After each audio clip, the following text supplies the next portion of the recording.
안녕하세요. 에이브입니다. 반갑습니다. 요즘 우리 같은 서민들의 가장 큰 걱정거리가 무엇입니까? 평생이라도 내가 집을 하나 살 수 있을까 하는 그런 두려움이잖아요. 근데 요즘 부동산 매물로 나오는 집값 한번 보시면 한숨밖에 안 나와요.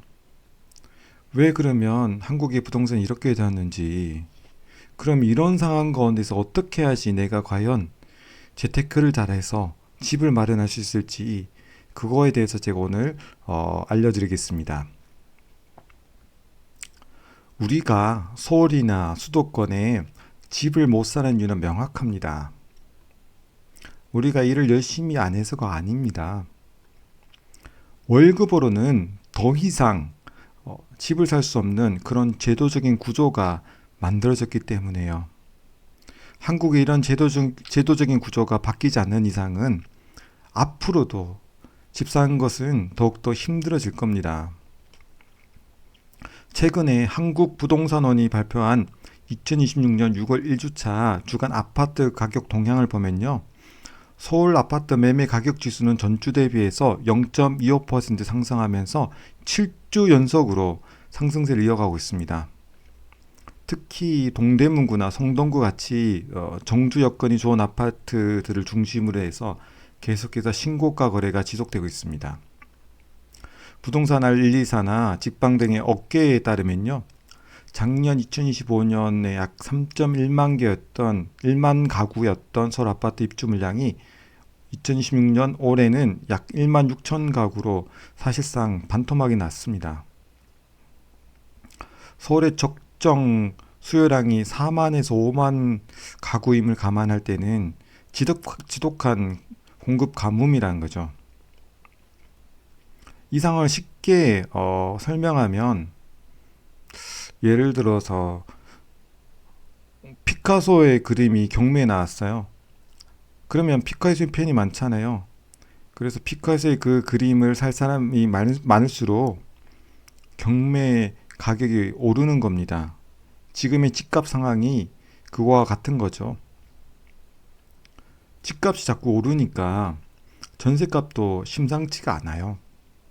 송파구의 전세값이 0.5% 오른 등 서울의 전체적인 전세 가격이 계속해서 크게 상승하고 있습니다. 여기에 더해서 최근 정부에서 전세대출 DSR 반영이 확대가 되면서요. 사실상 서민들은 그 사망 선고라 봐도 될 정도로 큰 타격을 입게 되었습니다. 과거에는 전세대출을 받아도 내가 추가로 주택담보대출이나 신용대출을 받을 때는 DSR 계산에서 제외가 되는 경우가 많았습니다. 근데 현재 정책은 수도권 1주택자 대상으로 해서 전세대출 이자 상환액 같은 경우를 DSR에 포함시키고 있어요. 즉 전세대출이 있으면 다른 대출의 한도가 막히는 구조라는 겁니다. 이게 쉽게 예를 들면, 제가 뭐 예를 들면 경기도에 살다가 직장 때문에 서울로 이사를 갔어요. 그러면 예전 같으면 경기도에 있는 집은 전세를 내주고 서울에서 다시 이렇게 전세를 받아서 들어가게 되잖아요. 그러면 대출을 받아야 되는데 정부에서 이제 막은 거죠. 그러면 그렇다 해서 서울에 월세는 들어갈 수는 없잖아요. 왜냐하면 돈을 모으기가 힘드니까. 그러니까 집주인이 거리가 멀더라도 전세를 안 내놓고 그냥 자가에서 출퇴근하는 거죠. 그런 식으로 점점 전세 물량이 없어지는 겁니다. 이게 악순환인 게, 전세 가격이 올라가서 매매가의 70%가 만약에 넘어가게 되면요. 세입자는 이렇게 생각할 수밖에 없어요. 차라리 이 돈이면 그냥 내가 집 사고 말지. 이렇게 집을 구매하려 한 사람들이 늘수록 집값 상승이 계속해서 자극하기 때문에 계속해서 올라간다는 겁니다.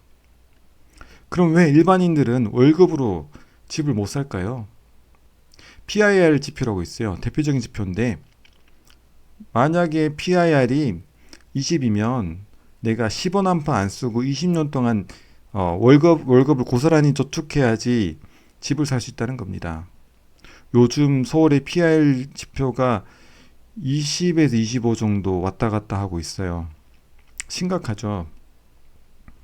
예를 들면 이런 겁니다. 우리 연봉이 한 5천만이라고 칩시다.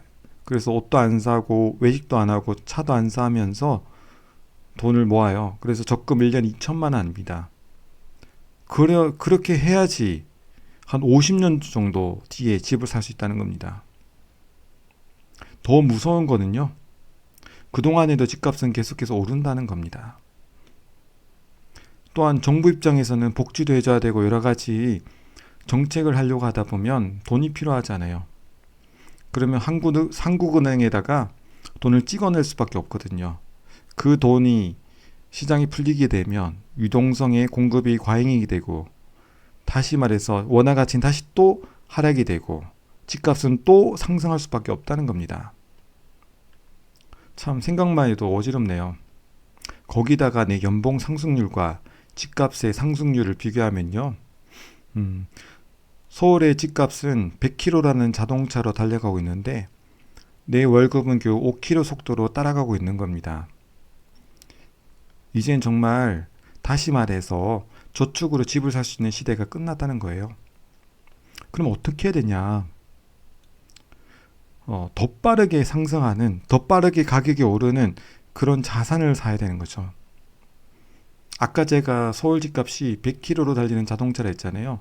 그러면 그걸 따라잡기 위해서는 최소 120km나 아니면 150km 이상 달리는 그런 자산을 타서 쫓아가야 되는 거죠.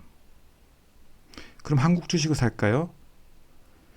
한 나라의 그 주식 시장의 가격을 끌어올리는 데 있어서 결정적인 역할을 하는 것 중에 하나가 외국인 투자자예요. 근데 그 외국인 투자자가 최근에 19에서 20일 거래일 누적 매도액이 66조를 돌파했어요. 다시 말해서 외국인 투자자가 보기에도 한국인 주식시장이 지금 불안하다는 거죠. 특히 그 정부에 대한 정부가 기업에 대한 개입이 많아질수록 기업은 경쟁력을 잃을 수밖에 없는 겁니다. 이걸 경영하기 위해서는 규제의 비용이라고 해요. 쉽게 비유하자면 이렇습니다.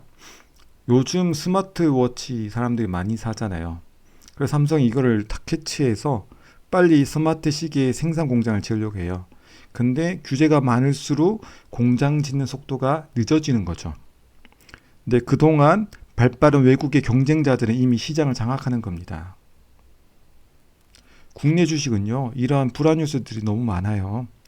주식을 1년, 2년 하는 것도 아니고 이런 식으로 해서 과연 장기적으로 우리가 수익률을 올릴 수 있겠어요? 그래서 저는 항상 미국의 블루칩 기업에 장기 투자하라는 겁니다. 쉽게 예를 들어 볼까요?